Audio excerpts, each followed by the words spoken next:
गौरम करुणावतारम संसार सारम भुजगेंद्रहारम सदा वसंतम हृदयारविंदे भवम भवानी सहितम नमामि। इस श्लोक का अर्थ है वो शिव जो कपूर की तरह उज्जवल है, जो करुणा के सागर हैं, जिन्होंने अपने गले में सांप को माला की तरह धारण किया हुआ है, वो शिव जो हमारे हृदय में हमेशा बसते हैं। उन शिव और पार्वती को हम शत शत नमन करते हैं।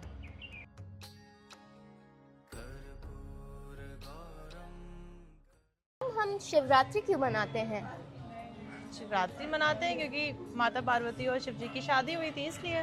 बट ऐसे तो बहुत सारी कहानियाँ हैं कि समुद्र मंथन भी हुआ था और शिव जी ने चंद्रमा को धारण भी किया था, और आपका शिकारी की भी एक कहानी है। तो हम सिर्फ उतना महाशिवरात्रि का महत्व क्यों रखते हैं? इसके पीछे ना कारण है, और एक सवाल तुम्हारा बहुत अच्छा है क्योंकि इसको लेकर के बहुत सारे लोग हैं जो असमंजस में रहते हैं। चलो बताती हूँ मैं। अक्सर ये प्रश्न उठता है कि आखिर शिवरात्रि की कथा सत्य कौन सी है।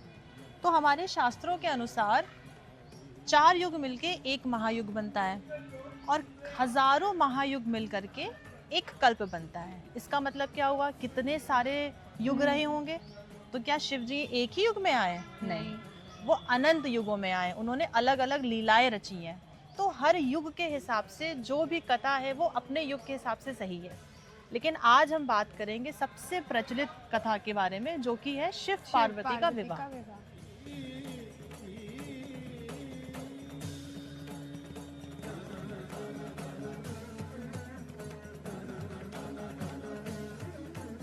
तो आपने बताया कि महाशिवरात्रि पे शिव पार्वती की विवाह की कथा सबसे प्रचलित है। तो ये कथा क्या है? अच्छा, तो मैं कथा सुनाती हूँ कि हुआ क्या था। तो आप सबको ये पता है कि पार्वती जी सती का स्वरूप है ना। तो ये मैंने तुम लोग को पहले ही बता दिया क्योंकि आगे कथा में तुम लोग कंफ्यूज ना हो। तो हुआ ये था कि जो सती के पिता थे, है ना, दक्ष, वो शिव को मानते नहीं थे। क्यों नहीं मानते थे? क्योंकि वो एक अघोरी थे और वो शायद विष्णु की पूजा करते थे। हाँ, वो एक वैष्णव थे। जो दक्ष थे वो वैष्णव थे, वो शिव को बिल्कुल नहीं मानते थे।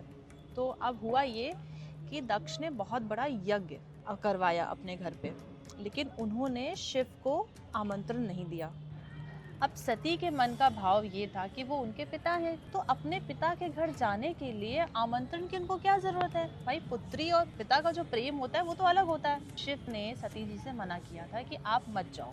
भाई, वो शिव हैं, वो अपारदर्शनीय हैं, उनको भविष्य पता था, उन्होंने मना करा, उन्होंने रास्ता दिखाया कि आप मत जाओ। लेकिन सती का जो प्रेम था अपने पिता को लेकर के, उस प्रेम ने उनको मजबूर कर दिया उस यज्ञ में जाने के लिए। ठीक है, वो गई वहाँ पे। वहाँ जाने के बाद दक्ष ने शिव का बहुत अपमान किया। वो अपमान देख करके सह नहीं पाई और उन्होंने अपने प्राण की आहुति उसी यज्ञ में दे दी। जब ये बात शिव को पता चली तो शिव तो तांडव करने लगे। भाई, शिव है वो, उनका तो वो महादेवों के देव महादेव। अब वो आए, उन्होंने सती के शव था उसको उठा करके उन्होंने तांडव करना शुरू कर दिया। लेकिन तांडव करने से पहले उन्होंने दक्ष का गला काट के उनको मार डाला। अब सभी लोग, जितने भी देव देवता थे, सब परेशान हो गए कि अगर ये शिव का तांडव नहीं रुका तो पूरी जो सृष्टि है वो नष्ट हो जाएगी, सब खत्म हो जाएगा। फिर जितने भी देव थे वो सब जा करके विष्णु जी से प्रार्थना की कि आप कुछ करिए। तो विष्णु जी ने क्या करा, उन्होंने अपने सुदर्शन चक्र को भेजा और सती का जो शव था जिसको लेकर के शिव जी तांडव कर रहे थे, उसको छोटे छोटे अलग अलग टुकड़ों में काट दिया। वही टुकड़े तांडव करते हुए हमारे पूरी पृथ्वी पे जहाँ जहाँ गिरे हैं, आज हम उनको शक्तिपीठ के नाम से जानते हैं। जितनी भी शक्तिपीठ हमारे यहाँ है ना, वो सब शिव जी ने ही स्थापित करी है। वो उनकी पूरी जर्नी थी, अपना गुस्सा शांत करने के लिए वो उनकी जर्नी थी। उन्होंने सारे शक्तिपीठ को स्थापित करा और फिर वो वापस कैलाश चले गए। अब ये कहानी वहाँ पे ख़त्म हो गई। शिव इतने उदास हो गए, वो अधूरे हो गए। शिव को हम अर्धनारीश्वर भी कहते हैं। फिर कई सालों बाद पार्वती जी ने फिर से जन्म लिया, जो कि सती का स्वरूप थी। जब पार्वती ने जन्म लिया तो उन्हें कहीं ना कहीं ये बात पता थी कि उनका विवाह शिव से ही होना है। वो बचपन से ही शिव में लीन थी, उन्होंने बहुत तपस्या करी। तो जब पहली बार उन्होंने शिवलिंग बनाया तपस्या शुरू करने के लिए, अपनी साधना करने शुरू की शिव को पाने के लिए, तो उनके शिवलिंग नहीं बन रहा था। शिवलिंग बार बार टूट जाए, बार बार ढह जाए। अब सब परेशान, क्योंकि जितने भी देवता थे सब देख रहे थे कि हमारी पार्वती जी इतना सब कुछ कर रही हैं शिव को पाने के लिए, शिवलिंग नहीं बन पा और रहा है। शिवलिंग नहीं बन पा रही थी। अब क्या करें, वो बड़ी परेशान। तो जितने भी लीला रचने वाले हमारे विष्णु जी, जो कृष्ण जी हैं, उन्होंने क्या किया, वो एक साधु के वेश में उनके पास आए और उनकी मदद से वो शिवलिंग बन गई। तो पार्वती ने पूछा, आप कोई साधारण इंसान तो है नहीं, आप जो भी हैं आप अपने असली रूप में आइए। इतनी मेहनत से मैं शिवलिंग बना रही हूँ, वो ढह जा रही है, और आपके स्पर्श करते ही वो शिवलिंग कैसे बन गई? तब उन्होंने अपना असली रूप दिखाया, वो विष्णु थे। उस दिन पार्वती जी ने विष्णु जी को राखी बांधी, एक धागा बांधा, और तब से हम रक्षाबंधन सेलिब्रेट करते हैं। इनकी जर्नी यहाँ पे खत्म नहीं हुई, इनकी तपस्या खत्म नहीं हुई। जब शिवलिंग बना, उन्होंने वापस से अपनी साधना शुरू कर दी।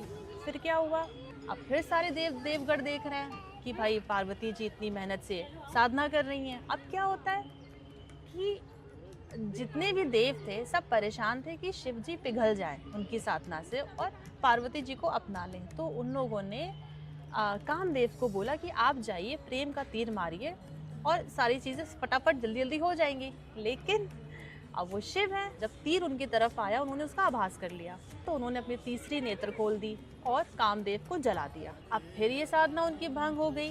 कहीं ना कहीं पार्वती जी की जितनी भी साधनाएं हुई है, किसी ना किसी चीज़ की वजह से उनकी जो साधना थी वो भंग हो जा रही थी। तो पार्वती जी ने सारे देवगढ़ों से हाथ जोड़ के प्रार्थना करी कि हे देवगढ़, मैं जानती हूँ कि आप मेरे साथ खड़े हैं, आप चाहते हैं मेरा और शिव का मिलन हो जाए, लेकिन मैं शिव को अपनी साधना से पाना चाहती हूँ, किसी की मदद से नहीं पाना चाहती हूँ। तो उन्होंने अपने आप को अमरनाथ गुफा में बंद कर लिया और वहाँ पे उन्होंने साधना शुरू करी। वहाँ उनकी बहुत बहुत बुरा हाल हुआ, उनके पूरे शरीर पे कीड़े थे, बहुत सारी धूल धक्कर थी, काई जम गई थी, क्योंकि वो इतने सालों तक उन्होंने साधना करी और उनकी वो साधना आखिर में जाके सफल हुई। शिव जी प्रसन्न हुए, उन्होंने उनको एक्सेप्ट किया और फिर दोनों की शादी हो गई। जिस रात इन दोनों का विवाह हुआ, पार्वती और शिव का, उस रात को हम शिवरात्रि मनाते हैं। ये एक कथा है। ये जो कथा मैंने बताई, तुम्हें इससे क्या सीख मिलती है? नहीं पता? शिव जी ने जब अपने धर्म पत्नी को नहीं रोका, उनके एक्शंस पे उन्होंने कोई कंट्रोल नहीं किया, उन्होंने बता दिया ये सही है और ये गलत है, अब ये तुम्हारी चॉइस है, तुम्हें क्या करना है क्या नहीं करना। उसी तरह हम अपने जीवन में जब भगवान को बोलते हैं कि हमारे साथ ये गलत हुआ, आपने गलत किया, उन्होंने गलत नहीं किया, उन्होंने आपको बुद्धि दी है, आपको 7 सेंसेस दिए, आपको हर तरह का एहसास होता है। जब भी आप कोई काम करने जाते हो, आपके अंतर मन से एक आवाज़ आती है, ये सही है ये गलत है, लेकिन हम सुनते नहीं हैं। और जब हम उस अंतर मन की आवाज़ नहीं सुनते हैं, तब हमारे साथ कुछ गलत होता है और हम फिर ईश्वर को कहते हैं।